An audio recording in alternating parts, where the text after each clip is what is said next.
premier mot de la journée. Ça va être donc difficile pour parler comme ça abruptement de choses et surtout de belles choses. Donc, se souvenir des belles choses, c'est le titre d'un film. Et souvent, les films ont de ces titres qui sont en fait des propositions. Je ne sais pas qu'est-ce qui précède le titre ou l'histoire elle-même, mais en fait, on dirait que c'est une proposition et après, le film est le développement de cette proposition. Et donc, comme pour mes propres interventions, c'est un titre qui me guide et qui quelque part me, me donne une direction. Et donc, le film, je ne l'ai pas vu, et donc, peut-être qu'il s'agit dans ce film de parler, de se souvenir, parce que on est dans une situation où on ne peut plus que se réfugier dans le souvenir, et dans le souvenir agréable, puisque il s'agit toujours de se souvenir des belles choses. Parce qu'on est dans la difficulté, on est dans la privation, on est dans l'empêchement de se créer de nouvelles belles occasions de vivre et, et de se sentir bien. Souvent, il y a en France un petit, je ne sais pourquoi, une retenue. Euh, euh, S'agissant de la mort, on ne dit pas que les gens meurent, on dit qu'ils partent. Pour moi, partir, c'est toujours se donner la possibilité de revenir. Or, pour ce qui est de la disparition, de la mort, c'est un départ sans retour.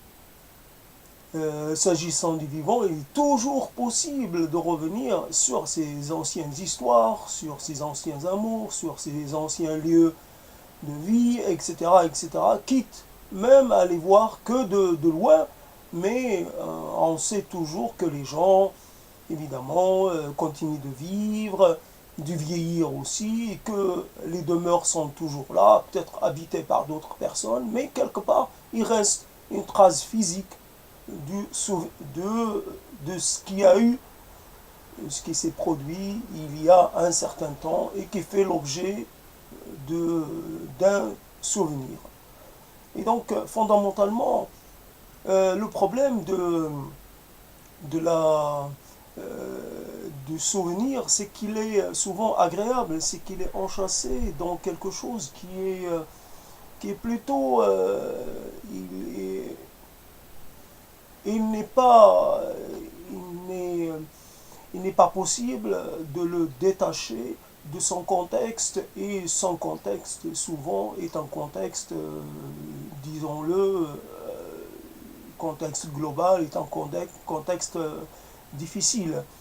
Un souvenir est agréable, il est souvent précédé par des choses peut-être désagréables ou quelconques, parce qu'il s'agit aussi de moments, on peut vivre des moments quelconques.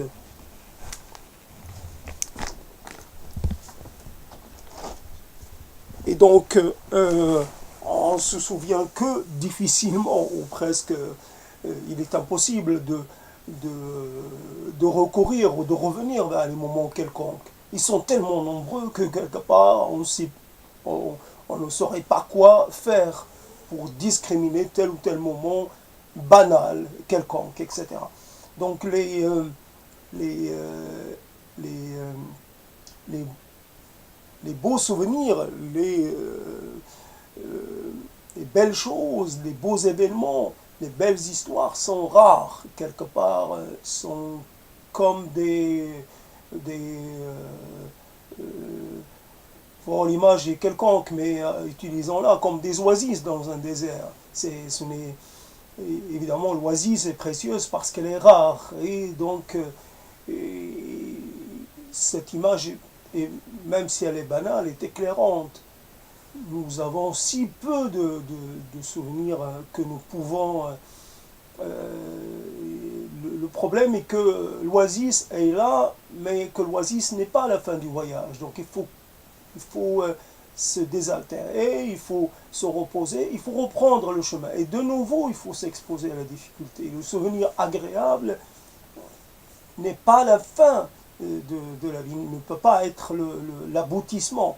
Il est une étape de la vie. Et donc, le ressusciter, le réactiver, le revivre et quelque part de l'ordre. Il n'offre pas tellement de cette alternative. De, il ne peut pas être satisfaisant. Nous savons que les souvenirs anciens sont des souvenirs par nature un peu passés, un peu caducs, et ils sont difficilement utiles parce que donc ils sont toujours entre quelque chose et souvent un souvenir qui vous a donné une certaine sensation de bien-être, il est suivi par quelque chose qui vous a enlevé et pour longtemps cette sensation de bien-être. Donc dans le cadre d'un film, on peut évidemment travailler sur la question et tout faire en sorte que cela se rapporte à cet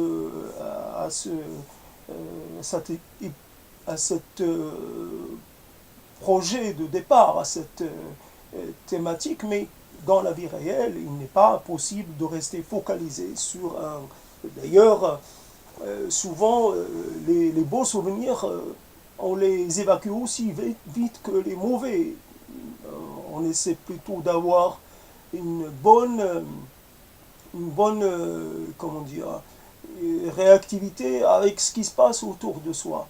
Ce n'est pas tellement les bons souvenirs anciens qui comptent, c'est la capacité ou l'incapacité à se créer de beaux souvenirs, à être dans l'instant de façon satisfaisante, à avoir des retours intéressants, des échanges, des interactions, toutes sortes de choses. Donc fondamentalement, se souvenir de belles choses, c'est presque une impossibilité.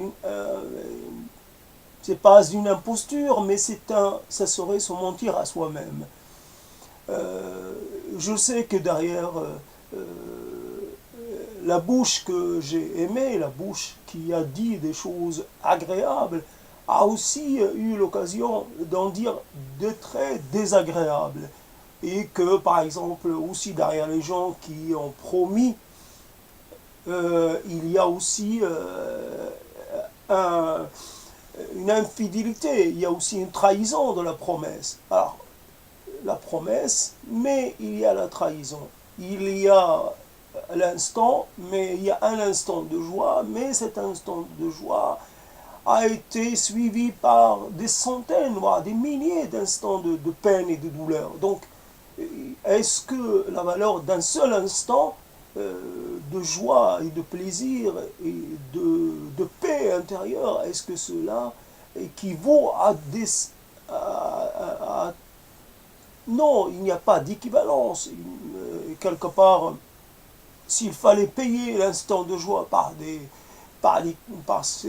son équivalent en milliers d'instants de peine, ce ne serait pas du tout une bonne chose. Alors comment faire pour peut-être, il s'agit de se réapproprier, il y a toujours un intérêt à se réapproprier ces instants agréables, parce qu'ils nous appartiennent aussi.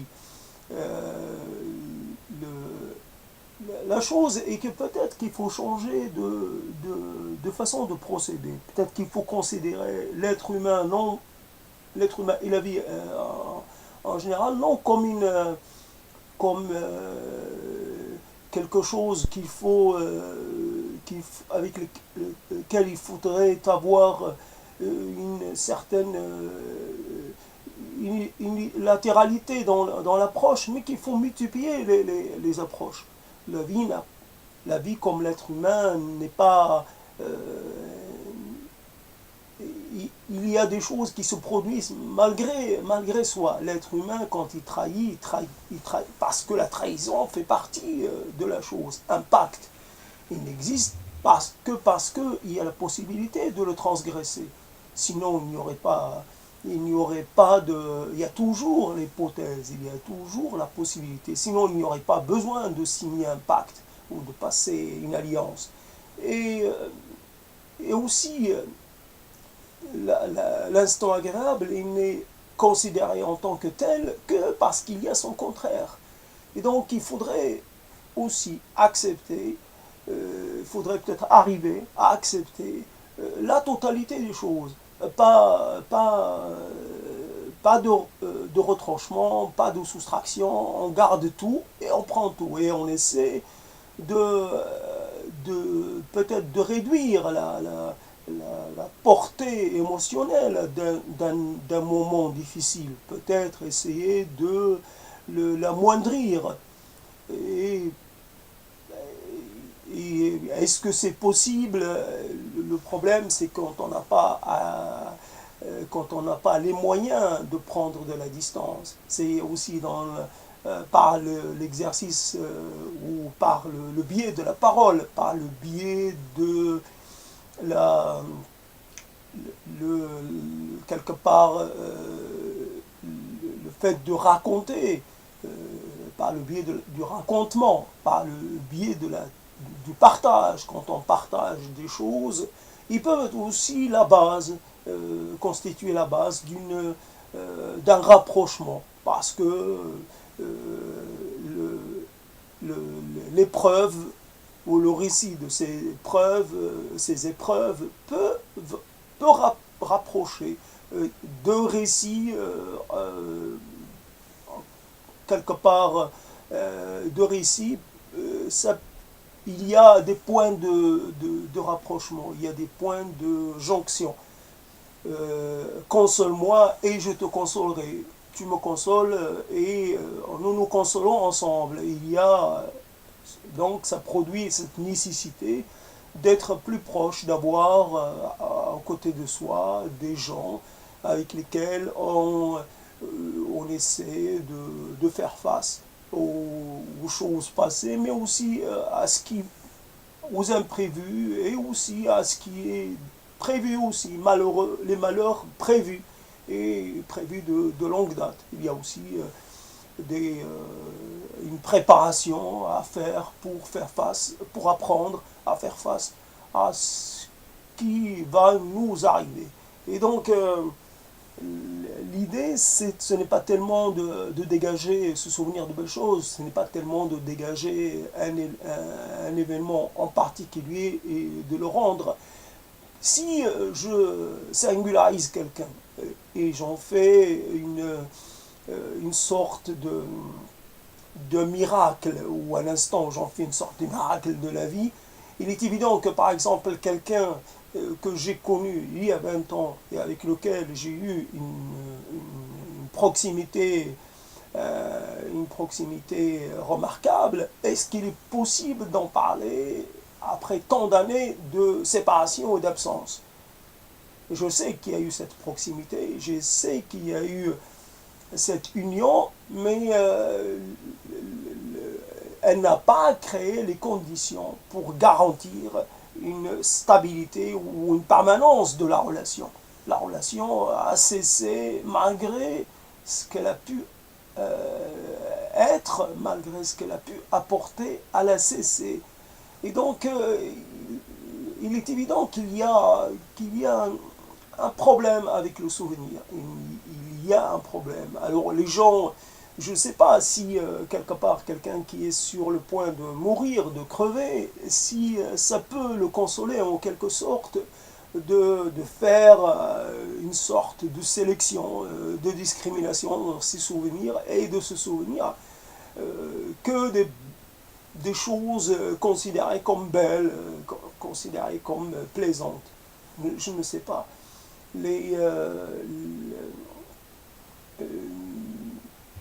le, je sais pas ce qu'il faudrait voir, les, euh, les choses qu'on considérait comme très belles. Le printemps, c'est vrai que le printemps, dans certaines circonstances, il peut être très agréable, mais on sait que on a vécu tellement de printemps et que le printemps qu'on a considéré comme exceptionnel ne l'a pas été tant que cela. Et quelque part, comme c'est le facteur temps qui fait que ce qu'on a fait et ou ce qu'on a ressenti peut être, peut devenir de peu d'importance secondaire.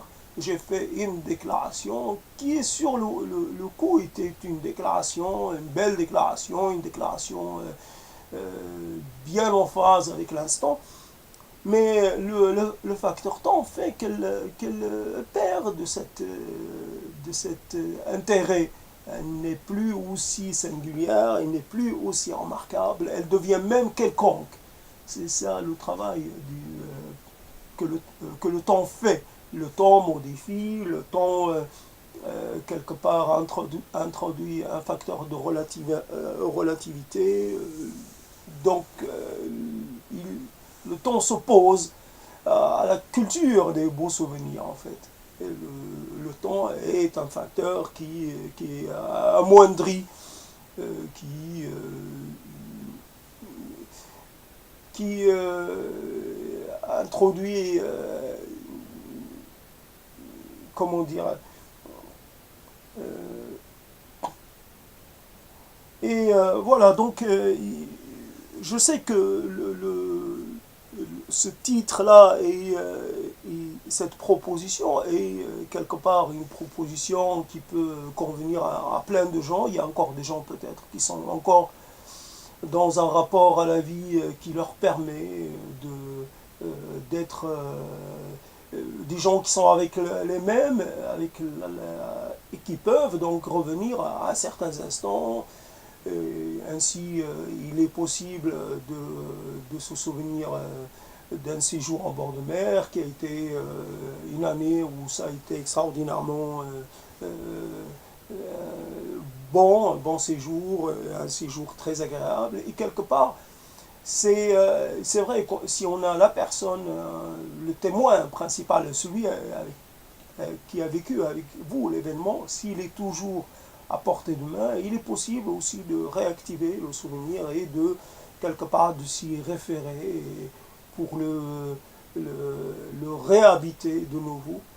Mais, euh, mais fondamentalement, comme c'est la première intervention de la journée et comme si c'est une intervention qui ne peut pas donner tellement, étant donné malgré l'intérêt de la proposition, elle ne peut pas accoucher de quelque chose d'intéressant, puisqu'elle est, elle est, elle est dès le départ, elle n'est pas valide. Cette proposition n'est pas valide. Donc, si je l'invalide du premier coup, alors je ne peux pas lui donner une amplification, je ne peux pas la, euh, je ne peux pas la développer comme je le ferais avec une autre proposition. Voilà aussi la difficulté de commencer cette prise de parole par un sujet quelque part aussi, euh, aussi particulier, aussi, j'allais dire, complexe et compliqué. Ce n'est pas facile. Euh, la vie n'est pas du tout cernable, elle n'est pas classable dans l'agréable et le désagréable, elle est plus que cela. Le vrai désagréable, ce serait les choses qu'on n'a pas vécues, ou alors le vrai agréable, ce serait peut-être les choses qui ne nous sont pas arrivées. Quelque part, les choses qui auraient pu nous arriver et dont on a été dispensé. Il y a la vie est en permanence, souvent plutôt, souvent porteuse comment dire, euh, la vie à certains moments, elle est risquée. Il y a euh, elle offre des opportunités, si je puis dire, de perdre soit sa vie, soit une partie de ses facultés. Il y a des rencontres avec des gens qui sont porteuses de risques pour soi-même. Il y a aussi des événements particuliers qui peuvent nous arriver, qui peuvent être finir, nous emporter très loin et être la cause quelque part, de soucis très graves. Et il y a l'agréable, ce qui ne s'est pas produit, qui était de l'ordre du probable, et qui est le désagréable total, absolu. Et donc, il y a aussi l'agréable de ce qui ne s'est pas produit, parce qu'il y a des rencontres qui ne se sont pas produites du tout, d'ailleurs, même. Il y a des rencontres qui ne se sont pas développées. Il y a des rencontres qui se sont développées, mais pas selon la bonne configuration. Elles sont arrivées soit trop tôt, soit trop tard. Elles sont arrivées au mauvais moment, au mauvais endroit aussi. Et donc, quelque part, il y a peut-être équivalence à ce niveau-là. Et le fait d'être en vie, par exemple à mon âge, et d'être encore debout, malgré que je passe la plupart de mon temps ainsi, mais pour la figure, juste être encore en capacité de, malgré que je sois en fait incapable de quoi que ce soit, mais être potentiellement en capacité de, cela est déjà quelque chose qui est bien, qui est à noter, qui est à souligner. Après, donc, équivalence, les pertes et les profits. Donc, quelque part, peut-être il y a une équivalence et que peut-être il y a une loi qui rétablit les choses et qui établit un équilibre qui, et que cela nous échappe.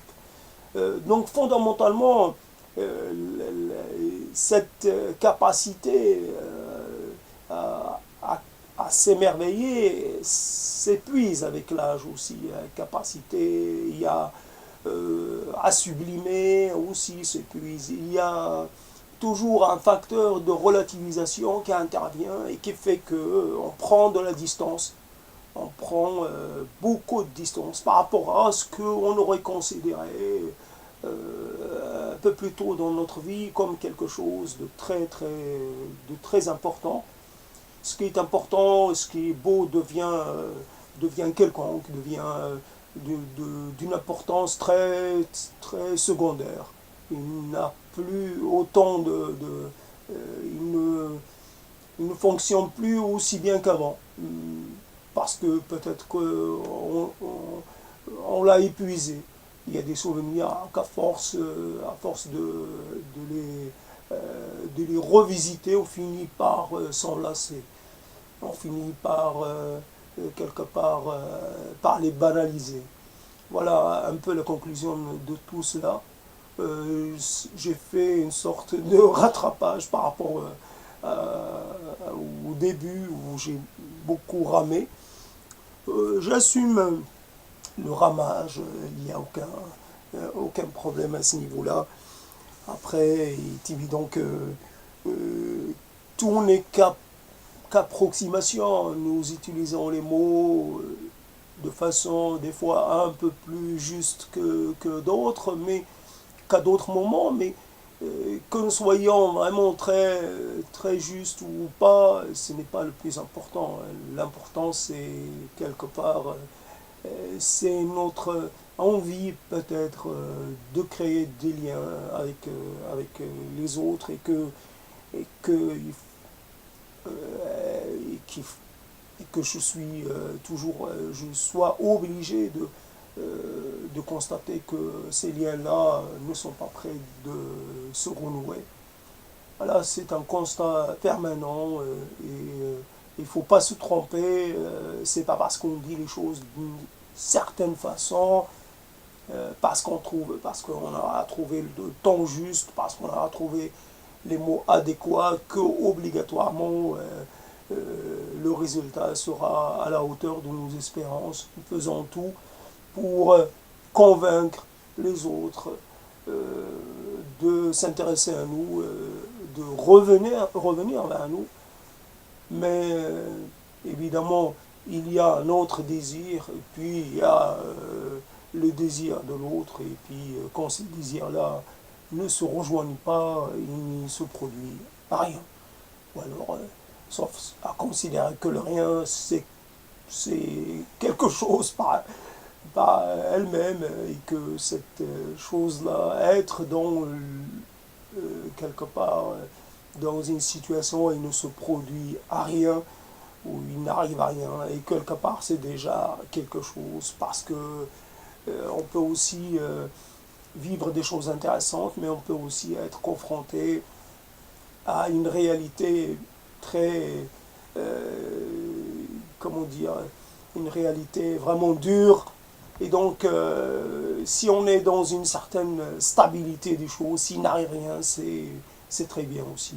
C'est à constater, à relever et à vivre aussi les moments quelconques, les moments où il ne se passe rien. C'est aussi des beaux moments qui méritent qu'on s'en souvienne et qu'on les entretienne aussi. Et que ça a autant peut-être d'importance que les moments considérés comme beaux et comme remarquables. C'est la remarquabilité euh, des situations quelque part euh, qui, où il ne se passe rien. Cette stabilité-là est remarquable, même si elle est un peu mal vue, mal considérée. Alors soyons aussi dans une certaine tempérant nos sentiments. Nous ne devons pas vivre avec sentiment de frustration, nous ne devons pas vivre avec le sentiment que nous sommes destinés à vivre des choses extraordinaires. Nous pouvons aussi considérer que l'extraordinaire, c'est l'ordinaire quotidien. Et tant que cet ordinaire quotidien dure, c'est cela qui est extraordinaire, parce que, par définition, rien n'est rien n'est accordé de façon permanente à quiconque. Et voilà donc une conclusion, ou une sorte de conclusion, provisoire peut-être, mais qui sait.